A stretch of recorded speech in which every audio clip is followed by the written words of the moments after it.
All right, we're just a few minutes away from the closing bell. Let's bring in Yahoo Finance's Jared Blikre to break down the market action. What are you seeing, brother? Yeah, we kind of got a new trend this year where the Dow is now no longer outperforming the NASDAQ. We got the NASDAQ is the outperformer here, though you'll see everything is down. Dow down almost 2%. And let's take a look at what's happening inside the market. This is a sector action for today, and the mega caps really are the least dirty shirts in the laundry basket. Everything there off more than 1%, XLC, XLY, XLK. But then at the bottom side, XLP, that's staples and utilities, that's bringing in the rear. Also, financials a little bit weak with all the earnings out. PNC weighing on the market, down about, what was it, 5% or so? But I'm here to talk about chip stocks first. First of all, semiconductors have roared to life this year. You wouldn't know it from this, but doing much better than the software sector. These, of course, are very cyclical. And let's take a look at that year-to-date performance here. You can see Taiwan Semi, ASML each up 20%. NVIDIA right there on its heels with 19%. And then contrast the colors. The colors only with what we're seeing in the software space. So just wanted to point that out. Now, I got to move on to Moderna and the pharmaceutical space. Let me just pull up what we're seeing today. And Moderna is up 3%. You can see in a sea of red, it is an outperformer today. And that is because it delivered results for a late-stage trial of RSV. This is a new vaccine which is used to prevent lung disease in the elderly. Now, if the FDA eventually grants approval, it would be the company's second vaccine after its COVID vaccine with which it was first to market. All right. And also going to take a look at Yeti, because this is another stock on my radar today. I was at the IPO a number of years ago down at the New York Stock Exchange. Got some nice swag, thank you. And that stock, let's just take a look at the performance here. We can see it's down 7%. Cowen just downgraded the stock to market perform from outperform, and this is because of a slowdown in visitor traffic to its website, and that's where it sells those colorful coolers and branded drinkware. Now, Cowen is saying that similar web unique visitor traffic over the December month, that was down 3%, but the analyst likes the direct-to-consumer channel, which remains a key driver of sales and margin. Cowen has a price target of $47 on the stock. And let's take a look at another heat map as we head into the closing bell, which is right now on Wall Street.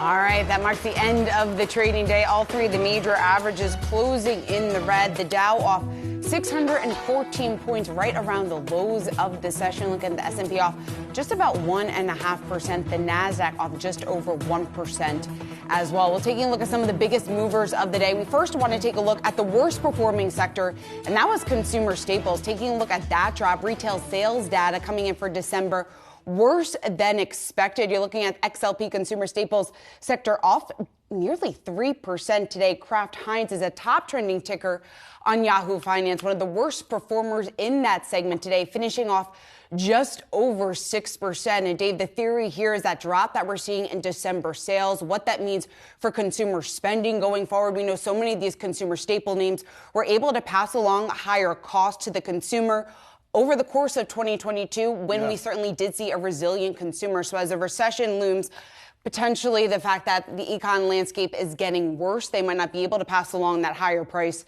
And that could mean we could see a bit of a pullback here in some of those names that performed okay in 2022. Yeah, really outperformed just about everything on the market, did Kraft Heinz. And at first glance, I thought this cannot possibly be true. Maybe Kraft Heinz is isolated. Then you go down the list of fellow Conagra, Hormel, Campbell Soup, McDonald's, and Coca-Cola, and General Mills. All took a beating today. So clearly, this does emerge as a theme, but it really makes no sense to me, Sean. I feel like, again, Tom Hanks and Big, my favorite GIF, I don't get it, because even in a recessionary environment, you still got to go to the grocery store. And those companies like Coca-Cola that were able to pass on higher costs throughout 22, I just don't see that dynamic changing. You're still going to go to McDonald's. You're still going to get your Campbell Soup, your mac and cheese, your ketchup, your Oscar Mayer. All these companies are not things you're going to trade down. I'm really having a hard time buying this continuing throughout the year as a theme, although we're clearly seeing it today. We did see, by the way, in the In the Beige Book, retailers said they had increased difficulty in passing through costs. So that goes back to your narrative.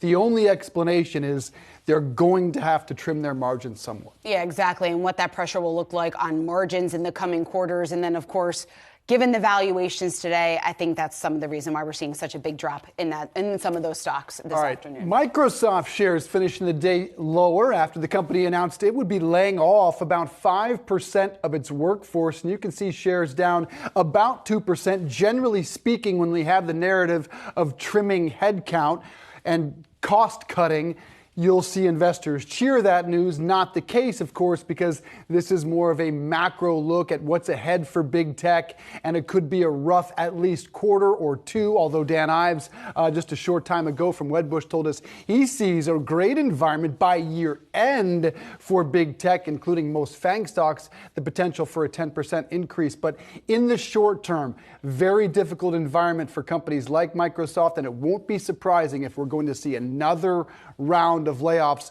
But layoffs really haven't extended beyond big tech. It seems like we're going to be isolated there for the short time. Yeah, they haven't yet. And to quote Dan Ives, he was saying that some of these tech giants, they were spending like 1980s rock stars to keep pace with that eye-popping demand. So no surprise here that we are seeing a pullback in some of that spending, and the fact that these tech giants have to correct their headcount after going on a massive hiring spree over the last 2.5 years. I think the stock reaction, though, was something to note. The fact that the stock was still closed the day off just about 1%, but of course the move lower as we did see with the broader market. The question going forward, what these earnings reports are going to look like over the coming weeks. We'll hear from Microsoft next week. Revenue there is expected to be the slowest revenue growth that we have seen in 6 years. But like you said, many on the street remain positive on the sector, remain bullish on Microsoft. Dan Ives has an outperform rating, despite the fact that he's saying we're up against a Category 5 near-term economic storm, a price target of $290, saying that Microsoft is spending in the right space. One of the big bullish points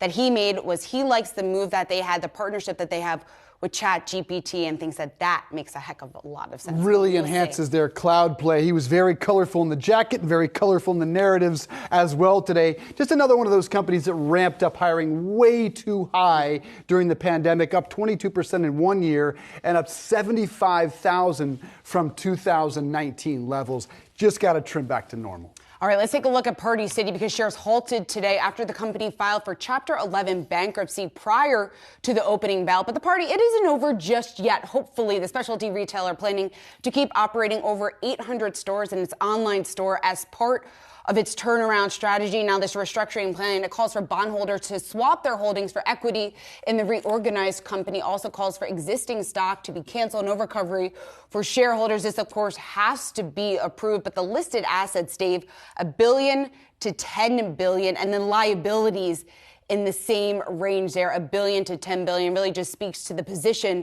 that Party City is in today. Yeah, $150 million in financing, and you can't help but wonder if there is a plan. They're going to have to trim some of those stores from 800, maybe cut that in half. There is a massive dent in commercial real estate coming to this country, given if Party City doesn't make it through this, and Bed Bath & Beyond as well. You're looking at almost 1,500 massive real estate structures. But what really hurt them? So many factors: helium shortage, inflation, and I really think that the pop-up nature of the Halloween stores around the country took a dent out of their single biggest opportunity, which was Halloween, and they said those numbers were lower, far lower than they expected. Perhaps there's a plan to reemerge. Want to finish up with Celsius, the energy drink, finishing the day down after the drink company lost a battle in court with rapper, you know him as Flo Rida.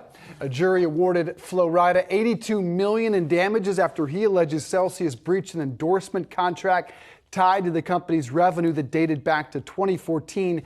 Really confused here why the stock took touch a beating, down almost 10%. As you can see, clearly $82 million in damages is nowhere near enough to dent a company that currently, and this might shock you for people that don't follow Celsius, that is an $8 billion market cap company. They have exploded in the last year. The stock up 120% last year, largely on the heels of $500 million investment from PepsiCo. But Flo Rida got his cash. Well, Ryder did get the pay that he was looking for there. Their revenue growth has been absolutely astounding. When you take a look at some of these numbers, the first 9 months of 2022, the company said that the revenue growth was up 136% year over year. For fiscal year 2021, that growth looks like 140%.